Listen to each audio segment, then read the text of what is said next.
Welcome to The Art of Growth, where we use the Enneagram and the best tools we can find to help you transform. This series, we are talking about empathy for each of the types, and today is the type 8.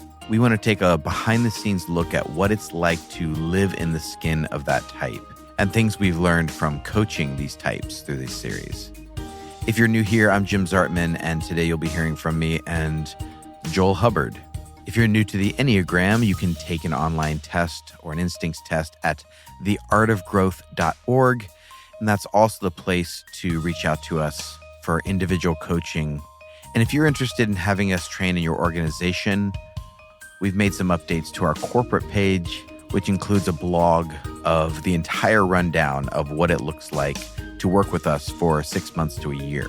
All that is at theartofgrowth.org, but for now, let's go ahead and jump in with this week's episode on empathy for the type 8. So through this series, we're talking about having empathy for each of the types. And instead of doing a panel season around this, we wanted to put something out there that maybe the next panel season can even respond to. We don't know. We haven't really gone there yet, but we want to look at the behind the scenes experience for each type. Why it's hard to be them, what is going on a consistent or for some even a constant basis that makes it hard for them. And as we normally do, we start with the type 8 and we work our way through. And so I'm going to share a little bit about what I've seen being hard for the type 8s. And for many of you know there, since this is Jim, if you're still getting to know our voices, that I am a type 8, but I'm not sharing from my personal perspective. I'm going to be sharing primarily from what I hear from other type 8s that others have shared with me about what it's like to be them. Because there is an external thing that you see with 8s and people form perspective on because of that external thing. And often that's because the 8 is wanting to show you a particular side of them. We'll get into this more, but Joel talks about like there's the need. So with the 8, we talk about the need to be strong, but really it's to avoid that existential hole, which is that I want to avoid feeling weak, being exposed as weak. And so when it comes to type 8, and just recently I've had a few just share with me that they even struggled to identify with an 8 because they had heard so much that, well, 8s don't care what other people think. Mm-hmm. 8s are very, tough. They're strong. And so they don't have this sensitive side. And them sharing, like, I feel like I have a really sensitive side. And when I was young, I was like really sensitive. I was like, yeah, that's why you had to put the armor on. The reason you felt like you needed to present in a way that was so strong is because you felt really exposed. You felt really weak. You were very sensitive, especially as a young person. Things affected you very deeply. And if you get really close to someone who is a type 8, you do have a major power to hurt them, to impact them, to where it goes really deep. And the mechanisms of our type, it's looking for confirmation. So 8s are often looking for confirmation that people will not be there for them. They will not support them. They will not take care of them. They are going to hurt them. And so the armor has to be up. And so when someone does hurt them again, it's like, see, I knew it.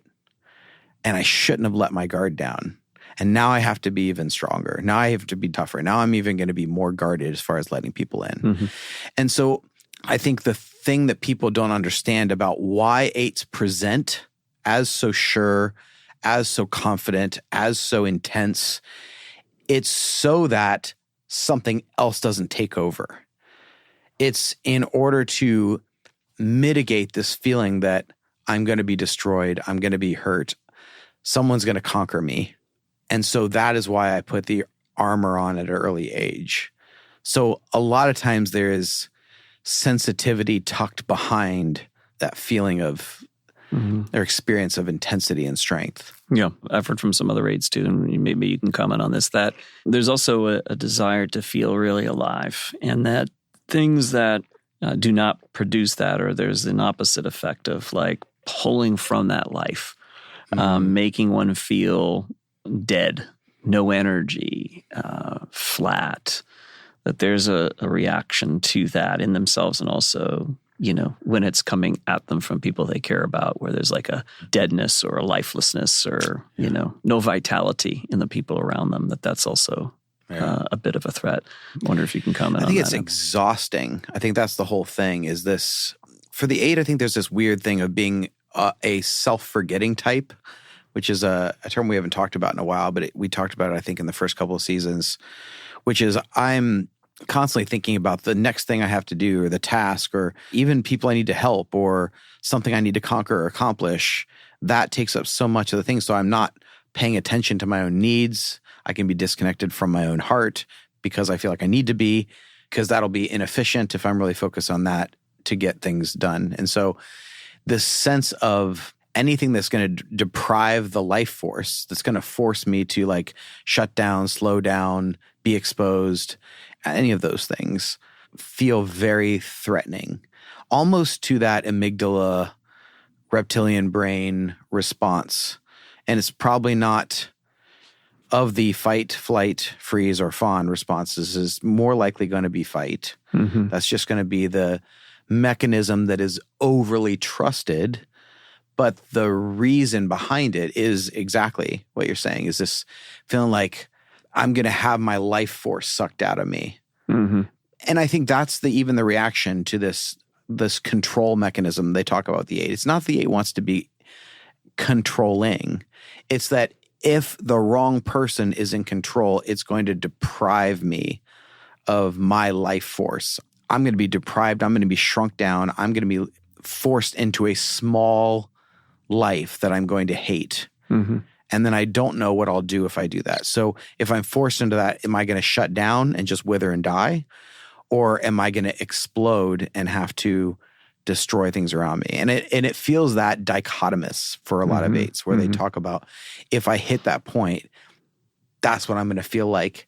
And I'm terrified of both of those reactions internally. Yeah. I've said and this is true for all 9 types, I've said that, the existential whole does not have a rationality or a reasonableness to it. It is just is. And what it feels like is, I'm dying. That's what it feels like. Yes. We try to put words to it, and that's why you've got all kinds of different books on the Enneagram with different articulation and, for each of the types. But it's essentially at the very core, it's this thing. I'm going to die. I'm dying. Yep. This thing is killing me. And that's why our fight, flight, freeze, fawn, and every other F word comes out. It's to protect us. Yeah. Yeah. So it's exactly what you said. We all have these. It's 9 irrationalities. It totally is. 9. That's what that should be the title of a book, Jim. Yeah, 9 irrationalities. I think was it Gurdjieff or Radho who originally called them the nine types of idiots. Yeah, it's Gurdjieff. Yeah. I thought that was Gurdjieff. Yeah, because it's like these 9 irrationalities, and this is the irrationality. And so in coaching aids, it's like talking about the specificity of this irrationality of like, I'm going to be shrunk down. And so I either have to fight back or I'm out. Even in the relationship. So when people talk about the 8, they're like, well, if you mess with an 8 in the wrong way, they're going to be like, you're dead to me. Well, what is that? What is you're dead to me? Well, you're making me feel like I'm dead or I have to kill you because I'm backed into this corner. Mm-hmm. So all of it's coming from this irrational place that I'm going to be conquered, controlled, where my life is going to be reduced down to nothing. I'm going to be harmed. Therefore, I have to react in this way. And so if an 8 understands that's what's going on, like that's my particular irrationality, I can have far more grace for my reactivity, and I can have a bit more awareness around that. Yeah. Well, and so now when you're thinking about when you're in a relationship to an 8, or coaching an 8 if you're a coach, is to recognize that whenever we touch on the core with another type, we have to go in there very, very gently. Mm-hmm. Well, why can't you just stop controlling? Why can't you just relax? Why can't you just show vulnerability? And, well, that might be easier for another type, but it is not, because now we're dealing with the core. fear, the core, the existential whole with the type. So be gentle, be careful, be understanding, recognize it as, if it's that difficult for them, it's the same for me, right? Just relate in that sense. Like, whatever mine is feels almost impossible to me, so therefore it would also feel impossible to them. Yeah. Yeah. Well, and we've seen this with couples, right? So you might have an 8 who's in relationship with a heart type, a 2 or a 4, and they're going, well, why can't you access your vulnerability? Why can't you just like share what you're feeling? And why aren't you aware of your feelings right here? And why don't you just let your feeling out? Just say what you feel. Just say what you think. And the 8's going like, because that's not safe, is what they're saying. Or I don't really think about it. I don't feel it. Well, why don't you think about it? Why don't you feel it very regularly? Because you've learned that it's not safe to. You probably learned that lesson really early on. And then you've had other confirming experiences where your type looked for confirmation and received it in some kind of environmental circumstance. But then the 8 can do it to the heart type. Like, well, your feelings are getting in the way of like the thing you want to do. Like, Right. Why can't you have a little bit more agency over your feelings so that you can do the thing that you want to do? Because you have all these things you say you want to do, and you're not doing any of them because you keep getting stopped by your feelings. And so both of them end up at this impasse. Yep. Yeah. And this is what happens with all types, right? So we end up at this impasse. You're going, because I can't understand where you're coming from. Right. Because I would never have that experience. Right. Because we don't understand our own irrationality, their own irrationality. And even calling it irrationality, it's almost like sounds like a judgment on it, but it's not. It's just, this is their reality. Yeah. And to understand that what their reality is, their life experience, we do not really want to minimize it. Yeah. I mean, it's funny. I'll say to Patty, my wife, I'll say, I don't know, these people are all idiots. Why can't they see it this way? Bah, bah, bah, bah, right? And I go on my little rant. And then I always finish similarly. A lot of variety, of course, because I'm a 7, but I'll generally finish with this line of thought. It's like, but then again, I'm freaking irrational, right? Right. When it comes to my own stuff. Like, I always turn it back to like myself just to cue her in on, again, I sometimes have to vent my frustrations about other people. And then I come back to the place of empathy by recognizing, hell, we are all dealing with this existential dread that functions deep down in all of us. And it feels like we're dying when we're in that space. And so that's the reason why we have the ego, to protect us from feeling like we're dying. And we do what we do to develop this pattern of defense to protect us. So I've talked to 8s and I've heard them say something about, I need to be more vulnerable. They're waking up to this reality of this need to be strong. And so they're wanting to react by trying to just be more vulnerable. And that's not really going to work. And so have had conversations with them where I'm like, well, not with everyone. Right. Not with everyone. There should be some. Yes, you need people in your life where you can be vulnerable, where you can let it out, where you can say anything and they're not going to look at you like you're crazy. Like, those have been some of the greatest gifts in my life, is like just someone who I can say the nastiest thing in my heart. It comes out and they go, yeah, man, that's rough. Yeah. Because it's not a judgment on it. No judgment. But you're not going to get that from everywhere.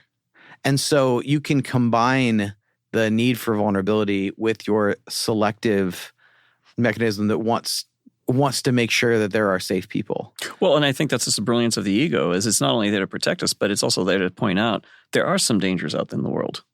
Yes. Right? And 8s you've picked up on, there are some people that are out there with wrong motives, with wrong desires, whether aware or not. And they're not safe people. So yes, we should be selective sometimes. We should be more aware. So I think that's well said. That not with everybody, but pick some. Yeah, and be thoughtful. Now, this is again pulls you back into the sort of prefrontal cortex of the brain, the conscious part. So think consciously about this.